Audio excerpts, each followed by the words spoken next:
হুজুররা দোয়া করবে, তুমি জান্নাতে যাবে, কোনো কিচ্ছুর দরকার নেই, তাহলে তোমার জানাই নেই। নবীজি সাল্লাল্লাহু আলাইহি সাল্লামের হাদিস, যার নামাজ নেই তার মধ্যে ইসলাম নেই। যার নামাজ নেই তার মধ্যে কি নেই বললাম? ইসলাম নেই।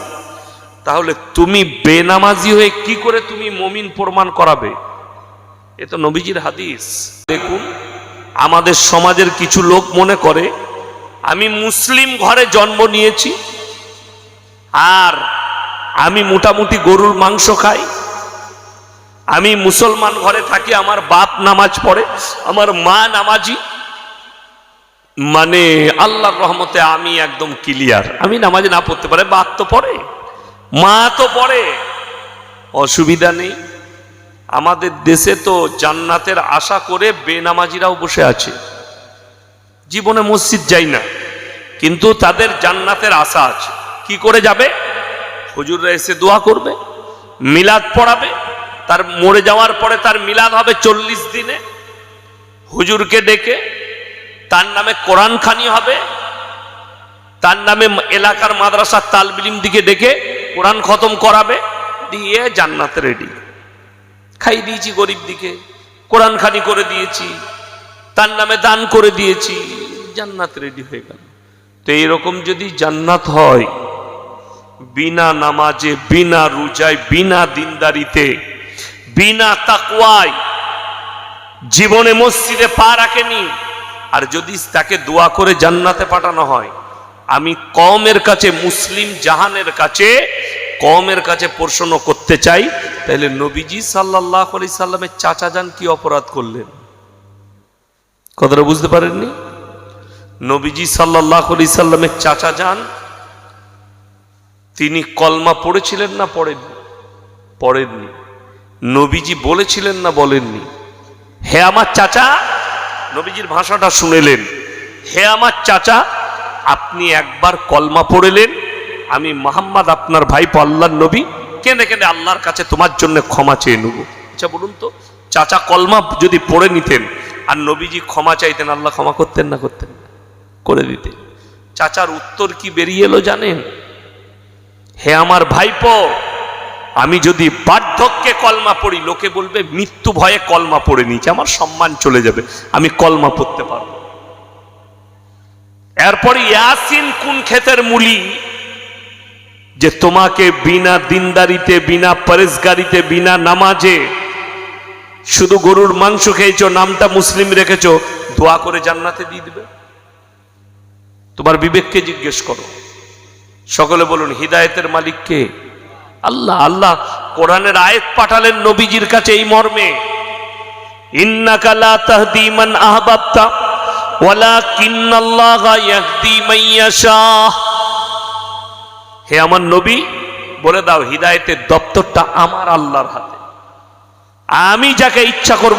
আমি বলে যাচ্ছি, সারা রাত যদি হুজুররা বয়ান করে স্টেজে, আর গোটা গ্রামের লোক বসে শুনে, আল্লাহর কসম হিদায়েত পাবে না আল্লাহ না চাইলে। কথাটা বুঝতে পারেননি? আল্লাহ না চাইলে। যদি বলেন দলিল দেন, কোরআন খুলুন, আরো আমি কোরআনের দলিল দিচ্ছি। সূরায়ে বাকারার একবারই দ্বিতীয় পৃষ্ঠা। কত পৃষ্ঠা বললাম? দ্বিতীয়।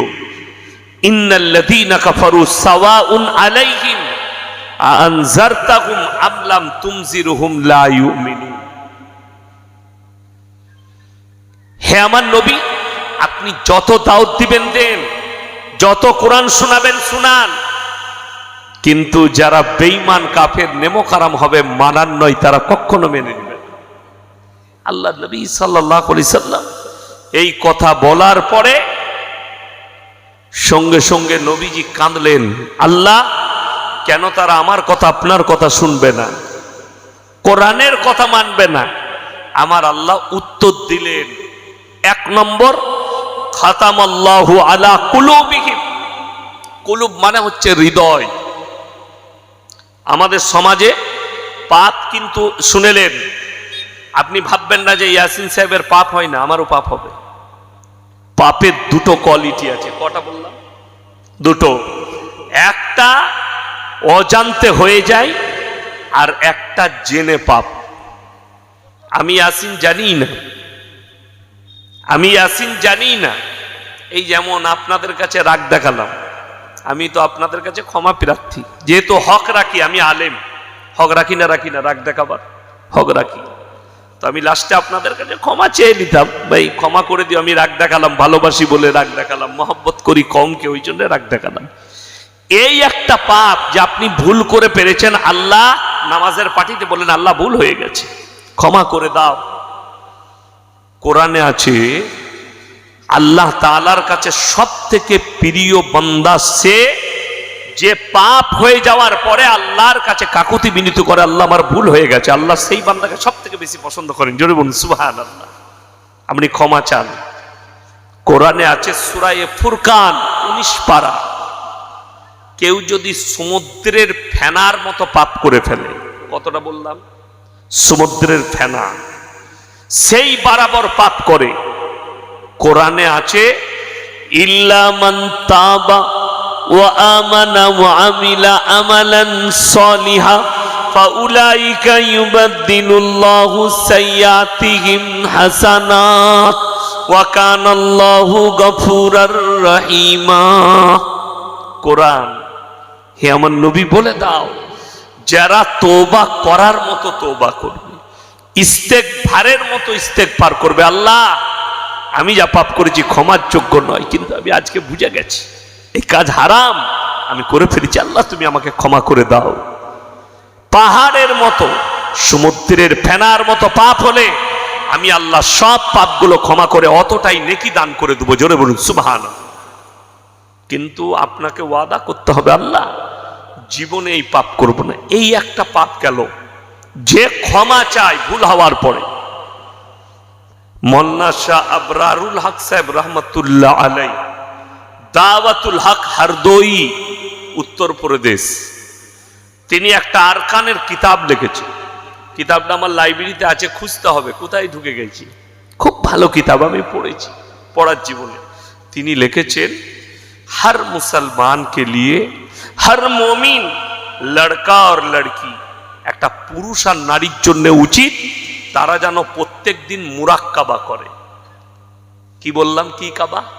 মুরাক্কাবা। মুরাক্কাবা মানে আপনি সারা দিন, সমাজে আমরা মিশি না, এও রান্না বান্না, একটা মেয়ে সারাদিন বৌমায়ের সাথে, শাশুড়ির সাথে, প্রতিবেশীর সাথে, আপনি বাজারে যাচ্ছেন, বন্ধু বান্ধব সকলের সাথে মিশছেন। আচ্ছা বলুন তো, চলতে ফিরতে ভাষার দ্বারা, ব্যবহারের দ্বারা, আখলাকের দ্বারা, চরিত্রের দ্বারা, নিয়তের দ্বারা পাপ হয় না? হয় না? পাপ হয়ে যায়। নিয়ত খারাপ করলেন, পাপ হয়ে গেল। ব্যবহার, কেউ কি ভাষা খারাপ করে দিলেন, আপনার পাপ হয়ে গেল। মুরাক্কাবা মানে সন্ধ্যাবেলায় এশার নামাজ পড়ে নিরালায় বসতে হবে। নিরালায় বসে মাথা নিচু করে আপনি ভাববেন নামাজের পাটিতে যে আল্লাহ আজকে সারাদিন আমার কতগুলো পাপ হয়েছে। যে পাপটা মনে পড়বে সঙ্গে সঙ্গে ইস্তেগফার করা, আল্লাহর কাছে ক্ষমা চাওয়া। আর যে ভালো কাজটা, নেক আমলটা মনে পড়বে, আল্লাহ তুমি আমার দ্বারা করিয়েছো, আমার ক্ষমতা নাই, এই নেক কাজ আমার দ্বারা করিয়েছো, আল্লাহর শুকর আদায় করা। সারাদিনের পাপটা ক্ষমা চাওয়া হলো, আপনার শুকর আদায় করা হলো এশার পরে। এরপরে আপনি উজু করে কালমা পড়ে ঘুমাবেন।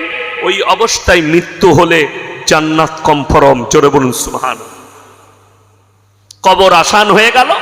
কবর আসান হলে কিয়ামতের ময়দান আসান হয়ে গেল। চলুন আমার ভাই, আমার বন্ধুগণ, আর একটা পাপ যেটা আল্লাহ ক্ষমা করবেন না, সেই পাপীকে মিলাদ পড়াও, দান করো, দোয়া করো, পৃথিবীর সব হুজুরকে ডেকে দোয়া করো, আল্লাহ ক্ষমা করবেন না। সেই পাপীটা কোনটা? যে হারাম জানার পরে, যে অবৈধ জানার পরে জিদ করে করে করে। আপনি বলুন তো, সুদ হারাম না হারাম নয়?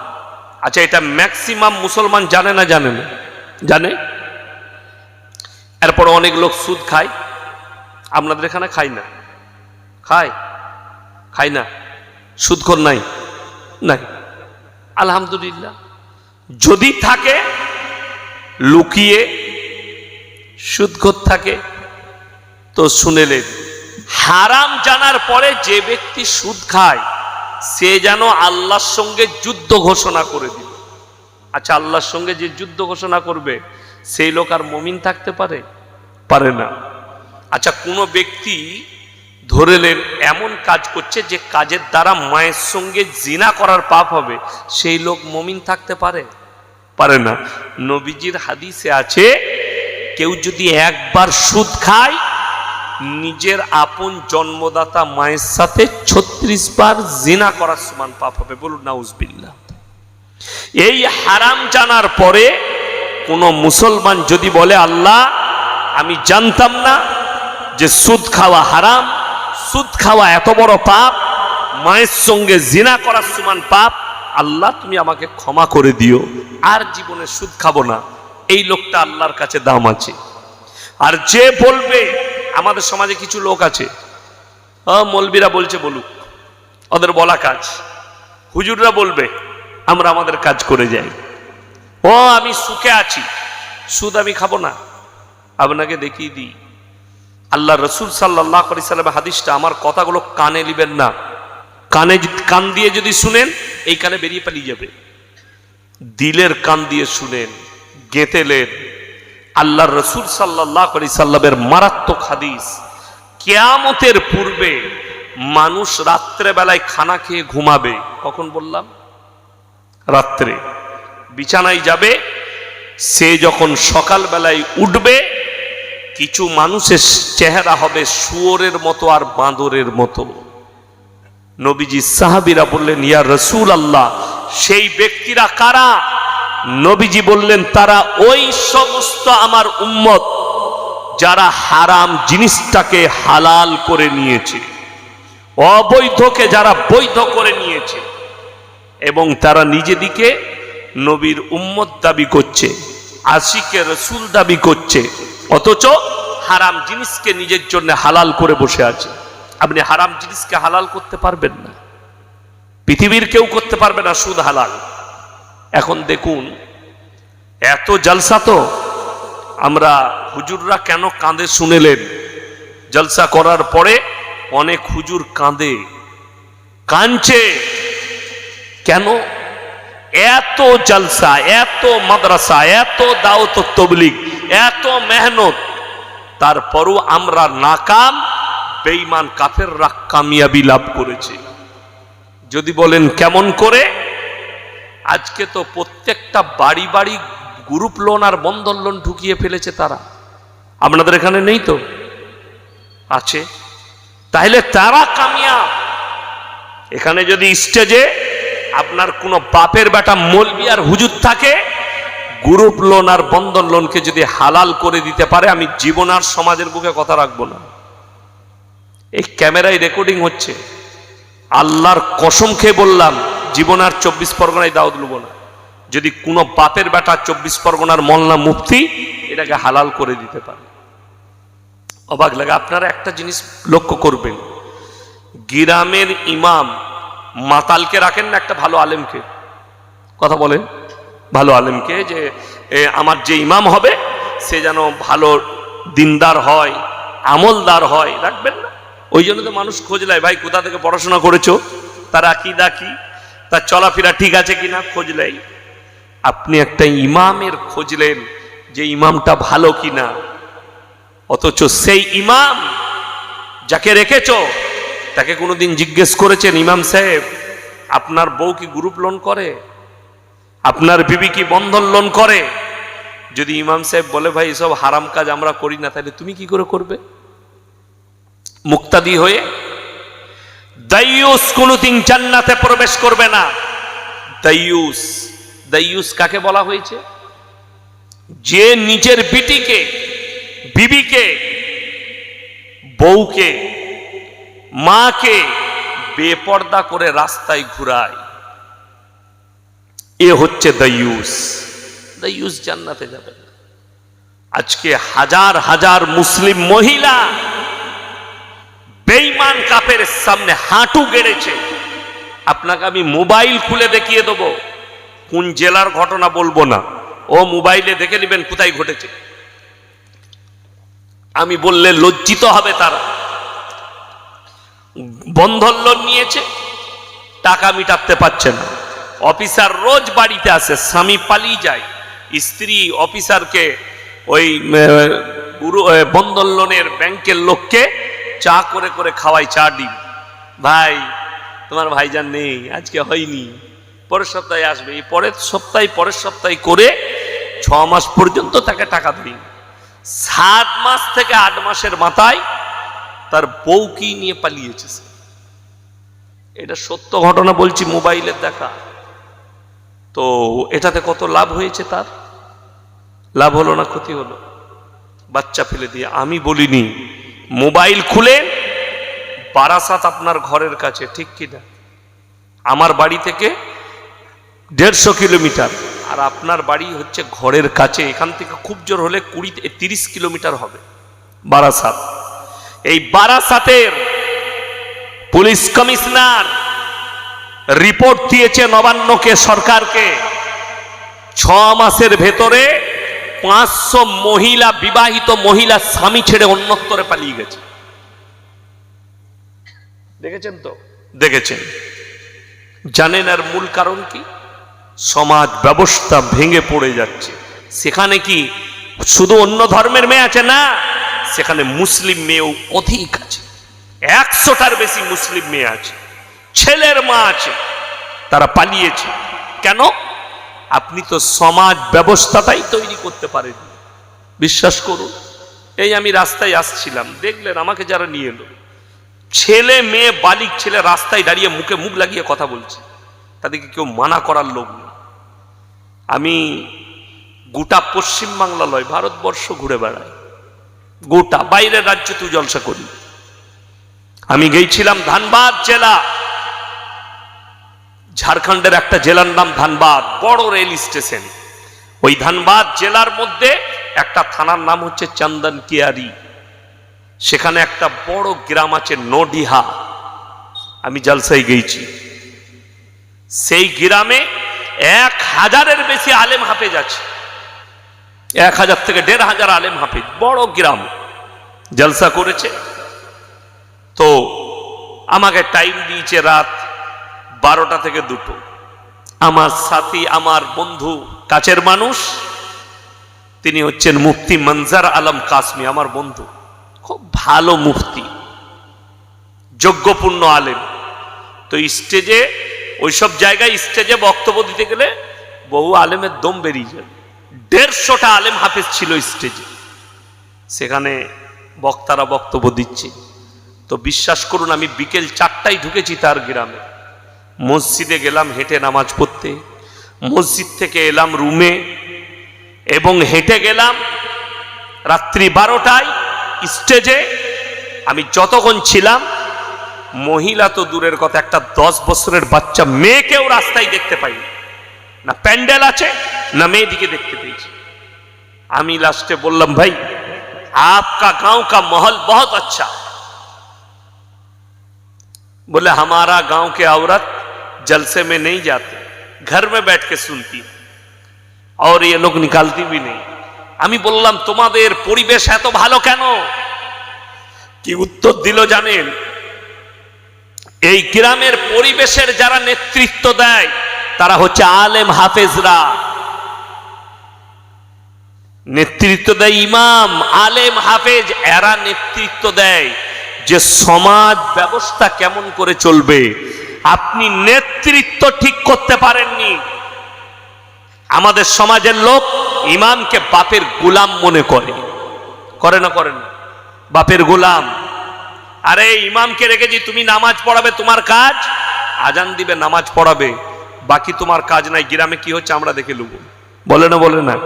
লোকে বলে, কমিটি বলে।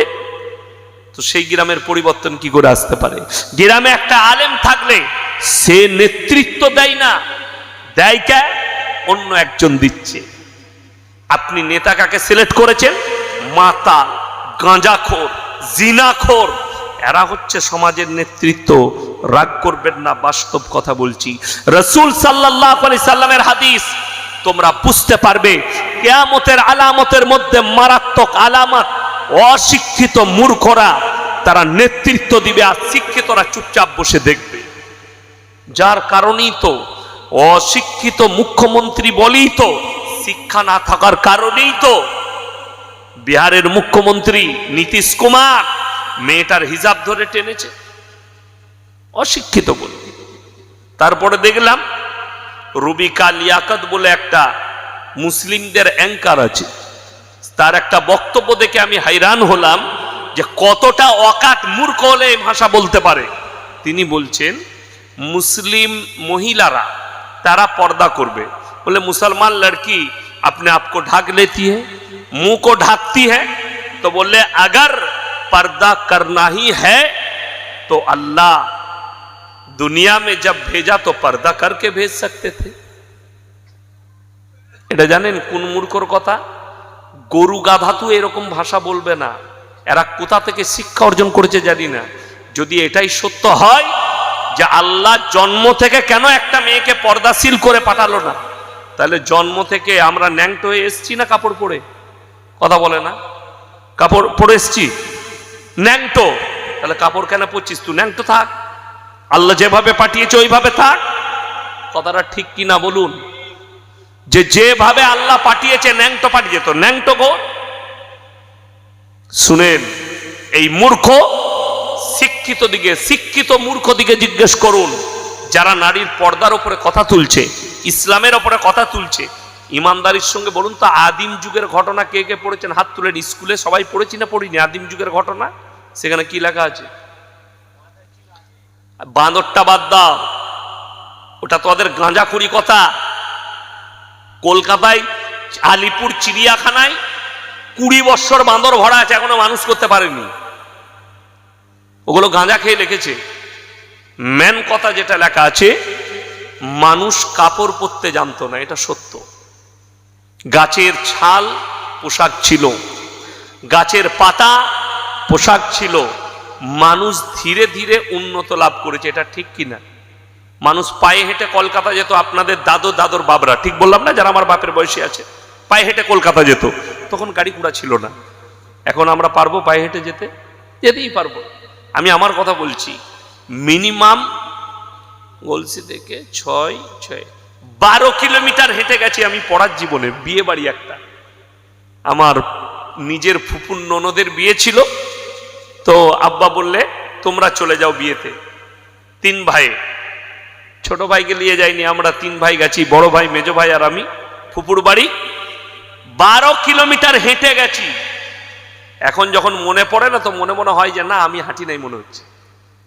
ওই রাস্তাটাই এখন আমি বাইক নিয়ে যাই, 4 চাকা নিয়ে যাই, মনে হয় না। আমাদের বাপ দাদরা পায়ে হেঁটে গেছে, এখন আমরা গাড়ি চাপছি। তার কেন? উন্নত হয়েছে। রাস্তাঘাট যেটা দেখছেন, রোড এই পাকা ছিল না কাঁচা ছিল? কাঁচা ছিল। আমাদের বর্ধমান ডিস্ট্রিক্টের মধ্যে কয়েকটা গ্রামের কাদা বিখ্যাত ছিল। তখন আমার বাপ চাচারা জানে, অনেক গ্রামে কাদা হতো 1 কোমর করে। তো এক হচ্ছে আমার বাড়ির পাশে শিরোডাই, যেখানে সিদ্দিকুল্লাহ চৌধুরী সাহেবের ভাইয়ের শ্বশুর গ্রাম, শান্তিবাগ শিরোডাই। আর একটা হচ্ছে আমার শ্বশুর গ্রাম ভোতা, গ্রামটার নাম ভোতা। ওইখানে বিখ্যাত 1 কোমর করে কাদা হতো, মোষ ঢুকে গিয়ে মারা যেত, মানুষ মারা যেত কাদায় ঢুকে গিয়ে। এখন সেগুলো তো রোড, এখন তো পাকা, উন্নত লাভ করেছে, মানুষের কাছে পোশাক এসছে। আল্লাহ রসুল সাল্লাল্লাহু আলাইহি সাল্লামের হাদিস কত সত্য। কিয়ামতের পূর্বে বর্বরতার যুগের পাপগুলো আবার মডার্নিং হয়ে ফিরে চলে আসবে। এখন জানেন, যে যত বেশি ন্যাংটা হবে সে তত বেশি ভাইরাল, ঠিক বললাম না? যে মেয়েটা যত পোশাক ছোট পড়বে সে তত ভাইরাল। আপনি মোবাইল খুললে, এখন খোলার বাচ্চা ছেলেদিকে আমরা মোবাইল দিতে নিষেধ করছি কেন? অনেক যুবক সে তার বিবাহের পূর্বে তার যৌবনটা শেষ করে ফেলছে এই মোবাইলের দ্বারা। কেন? ন্যাংটো নারীদের শরীর দেখছে আর হস্তমৈথনে লিপ্ত হয়ে যাচ্ছে, তার যৌবন কন্ট্রোল করতে পারছে না। আমি আমার পড়ার জীবন পর্যন্ত মোবাইলে হাত দিইনি, শেষ হওয়া পর্যন্ত। পড়া শেষ হয়েছে, তারপরে মোবাইল পেয়েছি, তাও ছোট মোবাইল। আমি যখন প্রথম মাদ্রাসায় পড়িয়েছি ছোট মোবাইল, এখন বড় মোবাইল নিতে হয়েছে। অনেকগুলো কারণ আছে, মানুষের সঙ্গে টাকার ট্রানজাকশন, আধার কার্ড, ভোটার কার্ড। আগামীতে আমাদের বাপ চাচারা মরে যাবে, ওদের আর প্রয়োজন নাই, কিন্তু আমাদেরকে চিরজীবন মৃত্যুকাল পর্যন্ত তারপরে এই মোবাইলই ব্যবহার করতে হবে। টাকা বলে কোনো জিনিস থাকবে না, সব মোবাইলে অ্যাকাউন্টে থাকবে। আপনি খালি জানবেন আপনি 10 লাখ টাকার মালিক, কর করে টাকা হাতে পাবেন না, সব ট্রানজাকশন হবে। কিয়ামতের আলামতের মধ্যে ওটা একটা আলামত, ওটা একটা আলামত। শুনে রেখে দেন, দাজ্জাল শুধু একটা ব্যক্তি নয়, দাজ্জাল একটা পুরো সিস্টেমের নাম। দাজ্জাল একটা পুরো সিস্টেমেটিক্যাল হচ্ছে দাজ্জাল। কিয়ামতের মারাত্মক আলামত। মায়েরা যারা শুনছেন শুনে যান, তোমার বিটিকে নিজে সাবধান হন। নবীজি বললেন আখরি জামানায় নারীরা পোশাক পরবে কিন্তু ন্যাংটো থাকবে। কিন্তু কি থাকবে? ন্যাংটো থাকবে। আপনাকে আমি কলকাতা টাউনে দেখিয়ে দেব, বাপের ফুল হাত শার্ট, বাপের পা পর্যন্ত ঢাকা প্যান্ট, আর তার সঙ্গে তার মেয়ে যাচ্ছে ঝাংগুলো বেরিয়ে আছে, ছোট প্যান্ট আর ছোট গেঞ্জি। ঠিক বললাম না ভুল বললাম? এটা বাপ আর বিটি, এটা কিয়ামতের আলামত। বোম্বের একজন আর্টিস্ট, নাম করব না, প্লেন থেকে নেমেছে, এয়ারপোর্টে বেরিয়েছে, কয়েকজন তার ফটো শুট করেছে, তার ফটো তুলেছে। গোটা গেঞ্জিটা ছিঁড়া, প্যান্টটা গোটাই ছিঁড়া, জাঙ্গিয়াটা দেখা যাচ্ছে। তার ফটো তুলে তার পোশাকের রেটটা দেওয়া হয়েছে। এই জামাটার দাম কত? জামা, গেঞ্জি আর প্যান্টটা 55,000 টাকা। একজন লিখেছে এটা যদি বড় লোকের পোশাক হয়, আল্লাহ তুমি আমাদেরকে গরিব রেখো। গরিবের পোশাকটাই ভালো, তাই না? শরীর ঢাকা থাকবে, কিচ্ছু দেখতে পাবে না। এটা কিয়ামতের আলামত, মারাত্মক আলামত। তো বড় কষ্ট লাগে। আমি যেটা বলছিলাম যে নবীজির হাদিস, কিয়ামতের মারাত্মক আলামতের মধ্যে আলামত হচ্ছে অশিক্ষিতরা সমাজের নেতৃত্ব দিবে আর শিক্ষিতরা চুপচাপ বসে দেখবে। আজকে তাকিয়ে দেখে না, আমি রাজনৈতিক বক্তা নয়। এখনকার অনেকজন বলছে হুজুর রাজনীতির কথা বলবেন না। যদি আমরা রাজনীতির কথা না বলতে পারি, রাজনীতির লোক কি করে ধর্ম নিয়ে চলবে? কথা বুঝতে পেরেছেন না পারেননি? যদি একটা বক্তা, একটা মৌলবি, আমরা যদি স্টেজে রাজনীতির কথা না বলতে পাই, তোমার কথা মানলাম, তুমি ধর্ম নিয়ে রাজনীতি কি করে করবে? কথাটা বুঝতে পেরেছেন না পারেননি? তুমি করবে আর আমি তোমাকে বুঝাতে পারবো না। যেমন সমাজের লোক বলছে, আমাদের নেতৃত্বরা বলছে ধর্ম যার যার, উৎসব সবার। বলছে না বলেনি? বলছে। দিয়ে পুজোতে, অমুকে, ভাইফোঁটায়, আপনার কালী পুজোয় সব জায়গায় মাল হাজির, সংবর্ধনা দিচ্ছে। আমি চ্যালেঞ্জ ছুড়ে বললাম, গোটা 24 পরগনায় আমি 2 ঘন্টা স্টেজে আছি, আপনার কোনো জানা রকম ভালো বাপের বেটা মৌলবি থাকলে স্টেজে নিয়ে আসুন। যদি কেউ বলতে পারে এই ধর্ম যার যার, উৎসব সবার, এই ভাষাটা শরীয়তি ভাষা, ইসলামিক ভাষা, কোরআন হাদিস মোতাবিক ভাষা, আমি জীবন আর সমাজের বুকে কথা রাখবো না। চ্যালেঞ্জ দিলাম, আমি উঠে চলে যাব। এই জলসায় যা খরচা হয়েছে সব দিয়ে দেবো, খালি প্রমাণ করাবে হাদিস আর কোরআন দিয়ে। তোমার বাপের গল্প বইয়ের দ্বারা প্রমাণ করালে হবে না, হাদিস কোরআন দিয়ে প্রমাণ করাতে হবে। আর যদি বলেন আপনি প্রমাণ দেন যে এটা শরীয়তি ভাষা নয়, তোমাকে প্রমাণ দিয়ে ঢেকে দিয়ে যাব। সম্প্রীতি নষ্ট এটা নয়, তুমি যেটা করছো ওটা সম্প্রীতি নষ্ট। যদি বলেন সম্প্রীতি কি, শুনেলেন কিছুদিন আগে দেখলেন দীপু দাস বলে একটা হিন্দুদের ছেলেকে মেরে দিয়েছে, আগুন দিয়ে পুড়িয়ে বাংলাদেশে, তাই তো? এখন আমাদের দেশের অনেক হিন্দু ভাই যারা উগ্র মিজাজ রাখে, তারা পোস্ট করছে যে মুসলমানদের কোরআনে নাকি আছে, ও কি নাম একটা পাগল ছাগল আছে, অসীম সরকার, ও বাউল বুষ্টম, বাউল গান করে, জানি না কোন ধরনের নেতা, সে নাকি বলেছে কোরআনে আছে যে হিন্দুদিকে দেখলে মেরে দাও। এই শব্দ যদি দেখাতে পারে, আমি চ্যালেঞ্জ দিয়েছি, আমি সনাতন ধর্ম গ্রহণ করে নেব।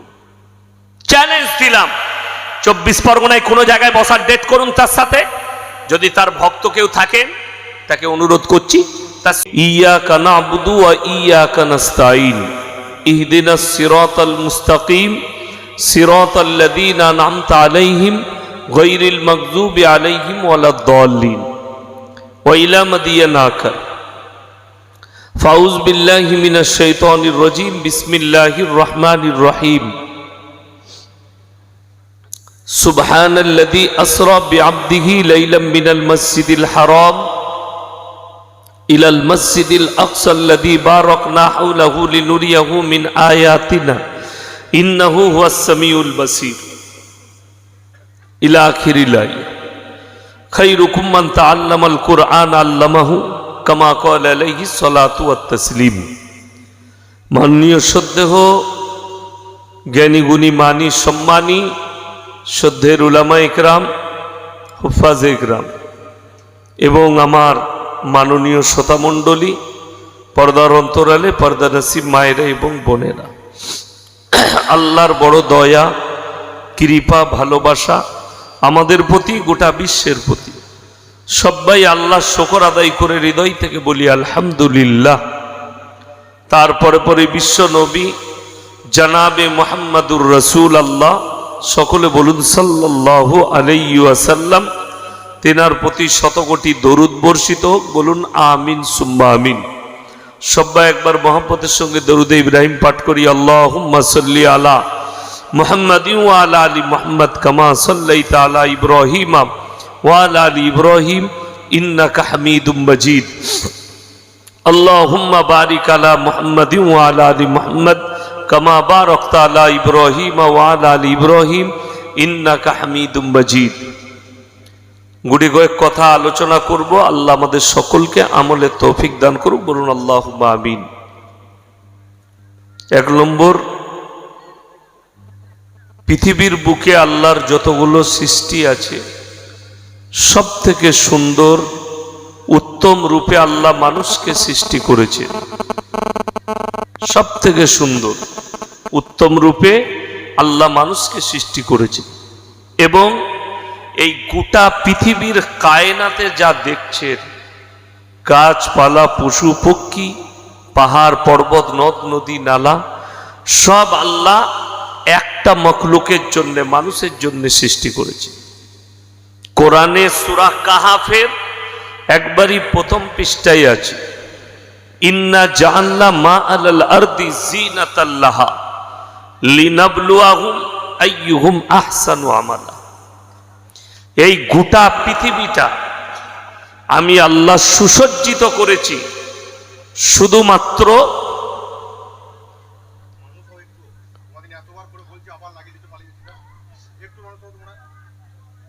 একটা বান্দার জন্য। অসুবিধা নাই, ছেড়ে দে, আমি গল্প গুজব করবো আজকে, এরাও বুঝতে পারবে। আমি গাঁজা করি, গল্প করে জলসা শেষ করবো, অসুবিধা নেই।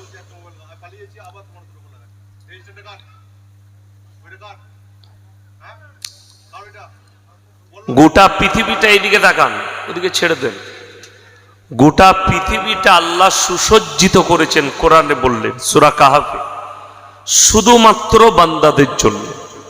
আল্লাহ মানুষের কাছ থেকে একটা জিনিস চেয়েছে, সেটা হচ্ছে সৎ কাজ, নেক আমল, ভালো কাজ। কোরআনে অপর জায়গায় আছে, মান আমিলা সলিহান ফালিনাফসি ওয়া মান আসা ফাআলাইহা। যে বা যাহারা ভালো কাজ করবে আল্লাহ তাদেরকে পুরস্কৃত করবেন, যে বা যাহারা খারাপ কাজ করবে আল্লাহ তাদেরকে তিরস্কৃত করবেন। অসম্মান, তিরস্কার মানে হচ্ছে অসম্মান করবেন, মানেই জাহান্নাম। পরের আয়াতটা মারাত্মক আছে, ওয়া ইন্না লাজাইলুনা মা আলাইহা সাইদান জুরুজা। যে পৃথিবীটা তোমরা দেখছো সাজানো গুছানো, এই পৃথিবীটা আবার এমন একটা দিন আসবে যে দিনে জুরুজা মানে প্লেন করে দেবো, লেভেল। পাহাড় পর্বত থাকবে না, নদ নদী নালা থাকবে না, গাছপালা থাকবে না, কীট পতঙ্গ থাকবে না, একটা ঘাস পর্যন্ত পৃথিবীতে থাকবে না, পুরো লেবেল করে দেব, জুরুজা। শুধুমাত্র সেই দিনটার নামই দেওয়া হয়েছে কিয়ামত। এর ব্যাখ্যা বিশ্লেষণে গেলে কিয়ামতের দিনকেই বোঝানো হয়েছে। আল্লাহ লেবেল করে দেবেন কিয়ামতের দিন গোটা পৃথিবীটা, জমিনটা।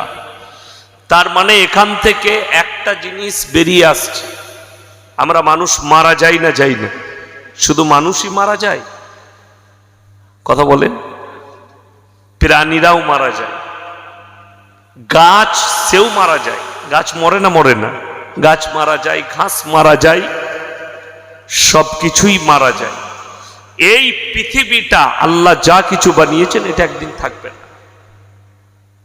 আজকে আছে, কালকে থাকবে না। যেমন আমরা থাকবো না, আল্লাহ প্রকৃতিকে যা আছে সবগুলোকে বিনাশ করবেন, ধ্বংস করবেন।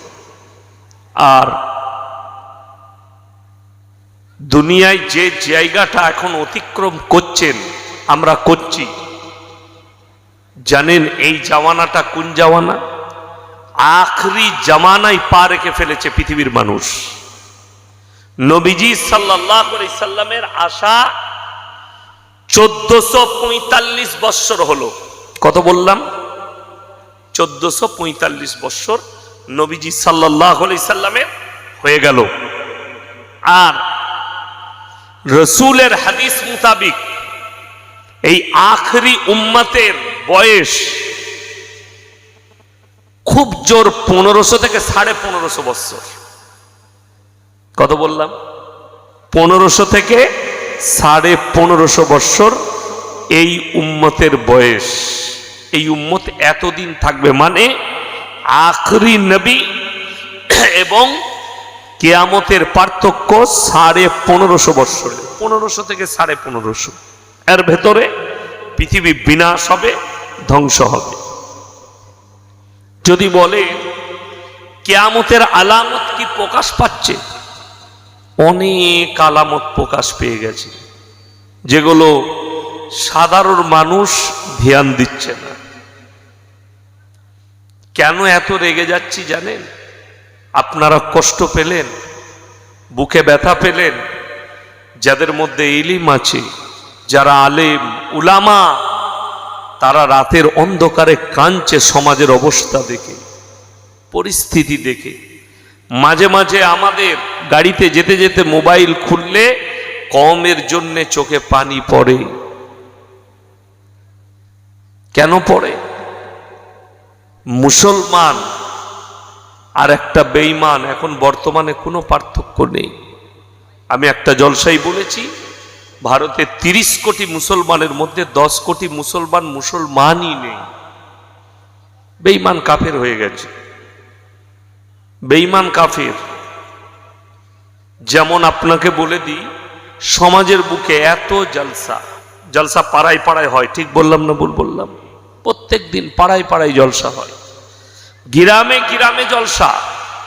প্রত্যেকটা বক্তাকে জিজ্ঞেস করুন, যতগুলো ভাইরাল ভালো বক্তা আছে, 365 দিনই খালি নেই। আমার রোজার আগের দিন পর্যন্ত ডেট খালি নেই।